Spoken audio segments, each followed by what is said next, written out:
চট্টগ্রামে আতুরার ডিপোতে ঈদের দ্বিতীয় দিনে চামড়া বেচাকেনা চলছে। এবারে 3.5 লাখ পিস চামড়া সংরক্ষণের লক্ষ্য নির্ধারণ হলেও তা পূরণ হয়নি। এ নিয়ে আরও জানাতে আতুরার ডিপো থেকে যুক্ত হচ্ছেন সহকর্মী কাজী মাহফুজ, সরাসরি যুক্ত হচ্ছে তার সাথে। মাহফুজ, আমরা যতটুকু জানি যে 3.5 লাখ লক্ষ্যমাত্রা চট্টগ্রামের আসলে এবারে চামড়া সংগ্রহ করবার ক্ষেত্রে এখনো পর্যন্ত তার কতখানি পূরণ হয়েছে এবং দ্বিতীয় দিনে চামড়ার দরদামে কোনো পরিবর্তন এসেছে কিনা?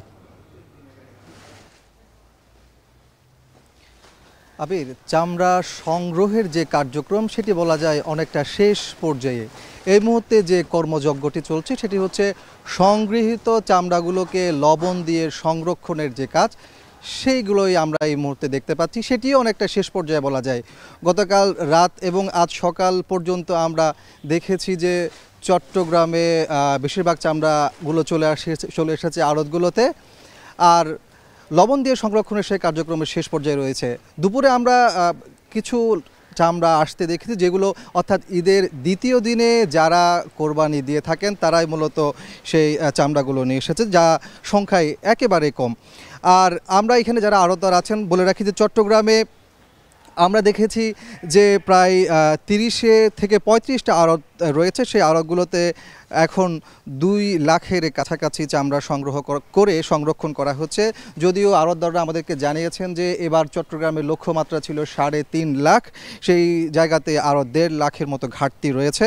তবে আমরা আরেকটি বিষয় আপনার মাধ্যমে বলে রাখি যে চট্টগ্রামে আড়তদারদের পাশাপাশি স্বেচ্ছাসেবী সংগঠন গাউসিয়া কমিটি, তারাও কিন্তু প্রতি বছরের মতো এবারও চামড়া সংরক্ষণ করছে। আমরা এই মুহূর্তে বিবির হাটে তাদের সেই সংরক্ষণের যে জায়গাটি সেখানে রয়েছে। এখানে কিন্তু আমরা দেখতে পাচ্ছি প্রায় 15,000 থেকে 20,000-এর কাছাকাছি চামড়া সংরক্ষণ করা হয়েছে। তারা মূলত শহরের বিভিন্ন জায়গা থেকে তাদের স্বেচ্ছাসেবী সদস্যদের মাধ্যমে সেই চামড়াগুলো সংগ্রহ করেছে। তারা আমাদেরকে জানিয়েছেন এবছর প্রায় 1 লাখের কাছাকাছি চামড়া সংগ্রহের লক্ষ্যমাত্রা তারাও নির্ধারণ করেছে। এর মধ্যে আমরা যতটুকু জানতে পেরেছি এই সংগঠন 40,000-এর কাছাকাছি চামড়া সংরক্ষণ করছেন।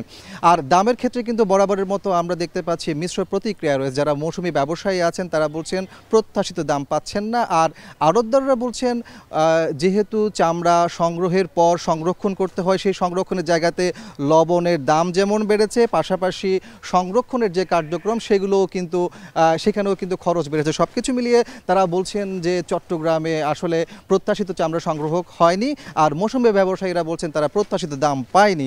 আর আরেকটি বিষয় আপনার মধ্যে বলে রাখি যে চট্টগ্রামে থেকে যে চামড়াগুলো সংগ্রহ হয় এগুলো ট্যানারিদের ব্যবসায়ীদের কাছে বিক্রি করা হবে। সেখানেও কিন্তু প্রত্যাশিত দাম পাবে কিনা সেটি নিয়ে শঙ্কা প্রকাশ করছেন এখানকার আড়তদাররা। তো এই ছিল আমার কাছে চট্টগ্রাম থেকে সবশেষ।